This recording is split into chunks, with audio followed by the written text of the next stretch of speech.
જય હિન્દ મિત્રો।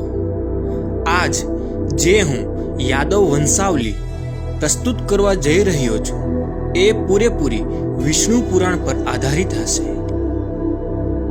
આ વંશાવલીમાં તમને યદુવંશની ક્રમબદ્ધ જાણકારી મળશે, એટલે યાદવ કુળ વિશે વિધિવત જાણકારી મેળવવી છે તો આ વિડીયો અંત સુધી જોવો પડશે, તો જ તમને યાદવ વંશાવલી સમજાશે। દેવીઓ અને સજ્જનો, અહીં જો નારાયણથી બ્રહ્માજી જન્મ્યા, બ્રહ્માથી અત્રિ અને અત્રિથી ચંદ્ર અને ચંદ્રથી ત્રણનો જન્મ થયો, તારા, બુધ અને પુરુરવા। હવે પુરુરવા અને ઉર્વશીથી 6 લોકો જન્મ્યા, આયુ, શ્રુતઆયુ, સત્યાયુ, રથ, વિજય અને જય। આમાંથી આયુની પત્ની પ્રભા જે રાહુની પુત્રી હતી, જેનાથી 5 લોકો જન્મ્યા, નહુસ, ક્ષત્રવૃદ્ધિ, રંભ, રજી અને અનેગા। અને આ પાંચેયમાંથી મોટો દીકરો નહુસ અને તેની પત્ની વ્રજકુમારીથી યતિ, યયાતિ, સંયાતિ, આયતિ, વિયતિ અને કૃતિ જન્મ્યા। હવે આમાંથી આપણે નહુસનો પુત્ર યયાતિ એને લઈને જ આગળ વધશું। રાજા યયાતિની 2 પત્ની હતી। પહેલી પત્નીનું નામ દેવયાની હતું, જે શુક્રાચાર્યની પુત્રી હતી। યયાતિની બીજી પત્નીનું નામ શર્મિષ્ઠા હતું, જે ઋષપર્વાની પુત્રી હતી। મિત્રો, અહીં રાજા યયાતિની બંને પત્નીથી 5 મહાપ્રતાપી પુત્ર જન્મ્યા, જેનું વર્ણન ઋગ્વેદમાં મળે છે, જેને ઋગ્વેદમાં પંચજન્ય પુરુષ કહેવામાં આવ્યા છે। એટલે યાદવ આધુનિક ક્ષત્રિય નથી, પરંતુ પૌરાણિક વૈદિક ક્ષત્રિય છે, જેનું વર્ણન વેદો અને પુરાણોમાં મળે છે। હવે આગળ વધીએ તો રાજા યયાતિની પત્ની દેવયાનીથી યદુ અને તુવર્ષુ જન્મ્યા, અને યયાતિની બીજી પત્ની શર્મિષ્ઠાથી 3 પુત્રો દ્રહ્યુ, અનુ અને પુરુ જન્મ્યા। મિત્રો, યયાતિના આ 5 પુત્રોથી 5 મહત્વપૂર્ણ વંશોની ઉત્પત્તિ થઈ હતી, જેમ કે યયાતિની પહેલી પત્ની દેવયાનીના પ્રથમ પુત્ર યદુથી યાદવ વંશ તથા બીજો પુત્ર તુવર્ષુથી યવન વંશ જન્મ્યો। એવી જ રીતે રાજા યયાતિની બીજી પત્ની શર્મિષ્ઠાના 3 પુત્રોથી, જેમ કે દ્રહ્યુથી ભોજવંશ, અનુથી મલેક્ષ વંશ અને પુરુથી પૌરવ વંશ બન્યો। અહીં ધ્યાનથી જોજો। હવે આપણે આ 5 પુત્રોમાંથી યદુ વિશે જાણવાનું છે, જ્યાં યાદવોના મહાન રાજાઓથી લઈ ભગવાન શ્રી કૃષ્ણ સુધી પહોંચી શકશું। એટલે હું દરેક આહિર ભાઈ બહેનને નિવેદન કરું છું કે આ વિડીયો અધૂરો છોડ્યા વગર ધ્યાનથી જુઓ।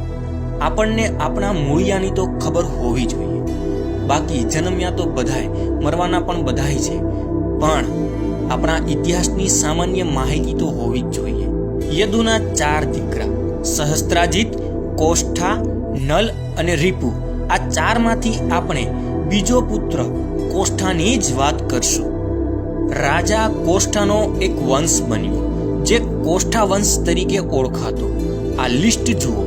કોષ્ઠા વંશના રાજાઓના નામ છે, જેમાં 13મા નંબર પર રાજા વિદર્ભનો ઉલ્લેખ છે, અને આ એ જ વિદર્ભ રાજા છે જેમણે વિદર્ભ સામ્રાજ્યની સ્થાપના કરી હતી। અને આ જ સામ્રાજ્યમાં એક ભીષ્મક નામનો રાજા હતો, જેની પુત્રી રૂકમણી હતી, જેમના લગ્ન ભગવાન શ્રી કૃષ્ણ સાથે થયા હતા। હવે આગળ જુઓ। વિદર્ભના 3 દીકરા ક્રથ, કૌશિક અને રોમપાદ। થોડી ચર્ચા કરી લઈએ રોમપાદની। તો રોમપાદનો દીકરો બભ્રુ, બભ્રુથી કૃતિ, કૃતિથી કૌશિક અને કૌશિકથી જન્મ્યો ચેદી। આ ચેદી એ જ છે જેમણે ચેદી વંશની સ્થાપના કરી હતી।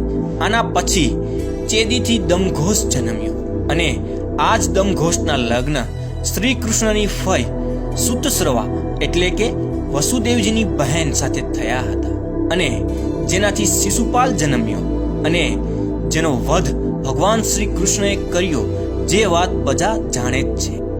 હવે વાત કરીએ વિદર્ભના પ્રથમ પુત્ર ક્રથની. ક્રથ પછી ક્રમશઃ 18 રાજા થયા અને 19મો રાજા થયો ભીમસત્વત. ભીમસત્વતને 7 પુત્રો જન્મ્યા: ભાજી, ભજમાન, દિવ્ય, દેવાબુદ્ધ, વૃષ્ણિ, અંધક અને મહાભોજ.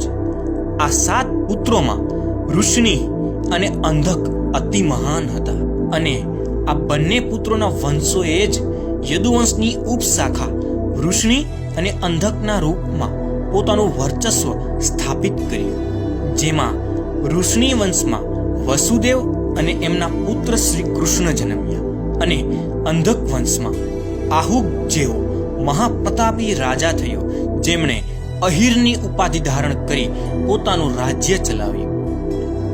આ જ અંધક વંશમાં કંસ અને કૃષ્ણની માતા દેવકી જન્મ્યા. એટલે આ બંને વંશો વિશે દરેક આહિરે જાણકારી લેવી જોઈએ. તો હવે આપણે શરૂ કરીએ સત્વતના પુત્ર વૃષ્ણિથી. અહીં જુઓ, વૃષ્ણિના 2 પુત્રો દેવમોઢ અને યુદ્ધાજીત. દેવમોઢની 2 રાણી મદિસા અને વૈશપર્ણા હતી, જેમાં દેવમોઢ અને મદિસાથી સુરસેન જન્મ્યો અને સુરસેનની પત્ની મરિયાથી 10 પુત્રો અને 5 પુત્રીઓ જન્મી. આ 10 પુત્રોમાં મહત્વપૂર્ણ પુત્ર વસુદેવ છે અને 5 પુત્રીઓમાં મહત્વપૂર્ણ પુત્રી પૃથા એટલે કુંતી છે અને જેમના લગ્ન કુરુવંશના રાજા પાંડુ સાથે થયા હતા, જેનાથી યુધિષ્ઠિર, ભીમ અને અર્જુન જેવા મહાન યોદ્ધાઓ જન્મ્યા. આ રીતે મિત્રો, અહીં ધ્યાન દેવા જેવી વાત એ છે કે યુધિષ્ઠિર, ભીમ અને અર્જુન ભગવાન શ્રી કૃષ્ણની ફઈના દીકરા થાય અને વસુદેવ એ યુધિષ્ઠિર, ભીમ અને અર્જુનના સગા મામા હતા. અને એટલું જ નહીં, સુરસેનની પુત્રી શ્રુતસ્રવા હતી. એના લગ્ન ચેદીરાજ દમઘોષ સાથે થયા હતા અને જેનાથી શિશુપાલ જન્મ્યો. એટલે ભીમ, યુધિષ્ઠિર, અર્જુન, શિશુપાલ અને ભગવાન શ્રી કૃષ્ણ વચ્ચે લોહીનો સંબંધ હતો.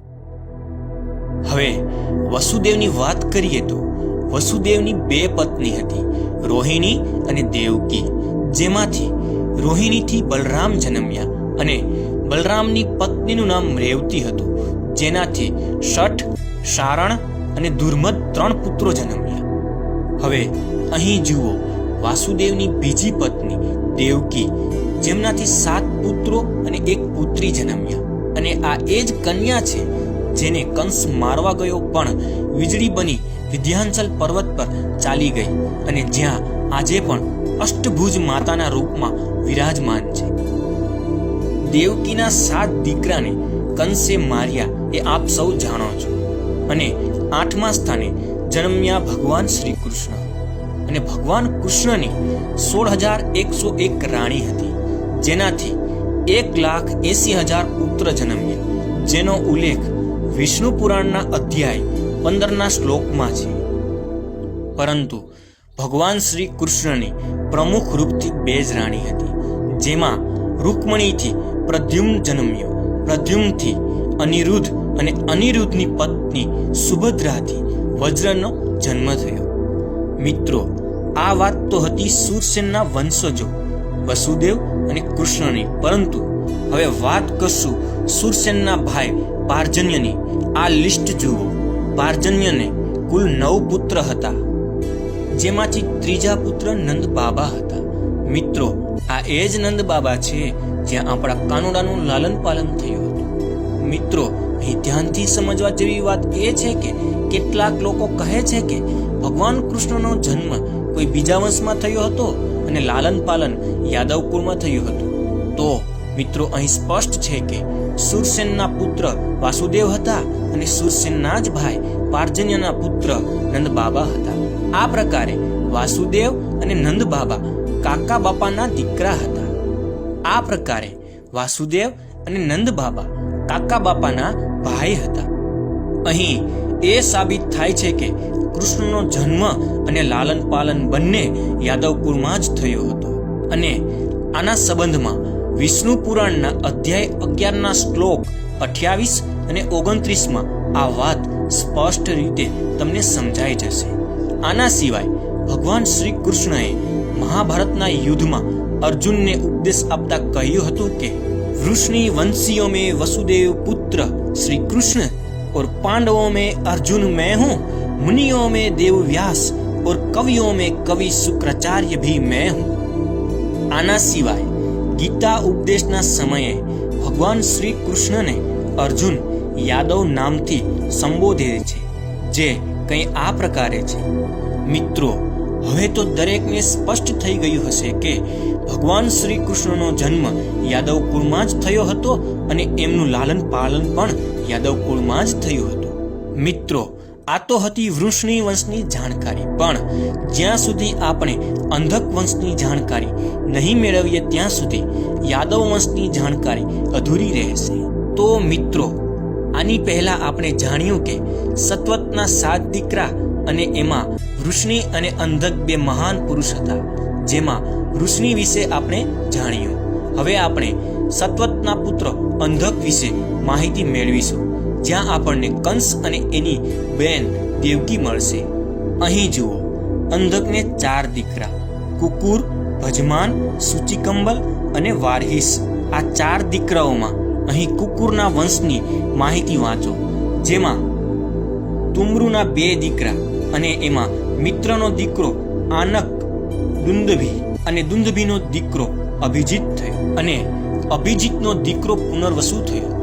પુનર્વસુનો મહાપ્રતાપી પુત્ર આહુક હતો, જેમણે અહિરની ઉપાધિ ધારણ કરી હતી. અહીં તમને એક વાત જણાવી દઉં કે અહિર કે આહિરની ઉપાધિ માત્ર યાદવ જ ધારણ કરી શકે.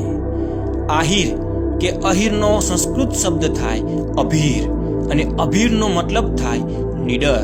હવે આગળ વધીએ તો આહુકના 2 મહાબલી દીકરા અગ્રસેન અને દેવક, જેમાંથી અગ્રસેનને 6 પુત્ર અને 4 દીકરી હતી, જેના 6 પુત્રમાં એક કંસ પણ હતો. હવે અહીં જુઓ, આહુકનો બીજો દીકરો દેવક છે, જેને 4 પુત્ર અને 7 દીકરી હતી અને આ 7 દીકરીના લગ્ન વસુદેવ સાથે થયા હતા, જેમાંથી દેવકીના ગર્ભમાંથી ભગવાન શ્રી કૃષ્ણનો જન્મ થયો. આ રીતે અંધક અને વૃષ્ણિ વંશમાં લોહીનો સંબંધ હતો, જે બધાય યદુવંશી જ હતા. પરંતુ મિત્રો, આ યાદવ વંશ એટલો વિશાળ છે કે એને આ એક નાના વિડીયોમાં વર્ણવવો અશક્ય છે. અને આનું પણ એક પ્રમાણ વિષ્ણુ પુરાણના અધ્યાય 15ના એક શ્લોકમાં છે, જ્યાં લખ્યું છે કે જો गृहाचार्य यादव कुमारों को धनुर्विद्या की शिक्षा देने में तत्पर रहते थे, उनकी संख्या 3,88,00,000 थी. फिर उन महात्मा यादव की गणना तो कौन कर सकता है? હવે તમે જ વિચારો કે વિષ્ણુ પુરાણ ખુદ કહે છે કે યાદવોને ભણાવતા આચાર્યોની સંખ્યા જો 3,88,00,000 હોય તો એ સમયે યાદવો કેટલા હશે? મિત્રો, આ વિડીયો જેટલો શેર કરી શકો એટલો શેર કરો. આખા ગુજરાતના આહિરોના ઘરે ઘરે આ વાત પહોંચવી જોઈએ, જેથી કરી દરેક યદુવંશી પોતાની જાતને ગર્વતા અનુભવી શકે. જય હિન્દ, જય ભારત.